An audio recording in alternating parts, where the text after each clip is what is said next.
Nature égale futur. Le manchot et les bactéries. Dans les colonies de manchots royaux des îles Crozet, au moment de l'éclosion des œufs, ce sont le plus souvent les mâles qui nourrissent leur progéniture. Pour cela, ils régurgitent des poissons ou des calamars présents dans leur estomac depuis 3 semaines. Quelle est l'origine d'une telle capacité de conservation des aliments et quels pourraient en être les bénéfices pour l'homme ? Habituellement, la femelle revient pour nourrir le poussin. Le problème, c'est que lorsque la distance pour la femelle qui est partie s'alimenter en mer est beaucoup trop grande, c'est-à-dire atteint 500 ou 600 km, elle revient en retard. Et ce qu'on a mis en évidence, c'est qu'à ce moment-là, le mâle, bien qu'il soit là en train de jeûner depuis 3 semaines, en train de couver l'œuf, nourrit le poussin à l'éclosion. Ça veut dire soit qu'il y a une sécrétion de nourriture dans l'estomac, ou bien qu'il a conservé la nourriture. Mais dans ce cas-là, l'estomac, on l'a vérifié, c'est 37 degrés. Ça veut dire que cette nourriture a été conservée à 37 degrés pendant 3 semaines. Une telle température et un régime très protéiné à base de poissons et de calamars sont des conditions idéales pour favoriser une prolifération bactérienne.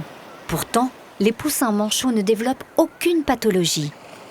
L'équipe du professeur Lemao a réussi à réaliser des prélèvements dans l'estomac du manchot pour déterminer les causes de cette absence de contamination. C'est un travail pluridisciplinaire. Nous, on avait le savoir-faire du terrain et le savoir-faire pour l'analyse des échantillons, il était du côté des chimistes. Cécile Touzeau était dans le laboratoire de Jules Hoffmann.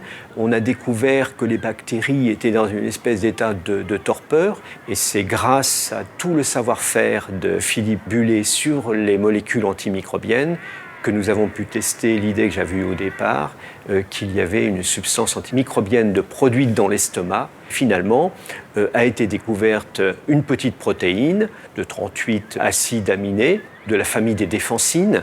C'est une défensine de manchot royal. Et elle diffère des autres défensines. Elle a donc des particularités également que n'ont pas les autres défensines.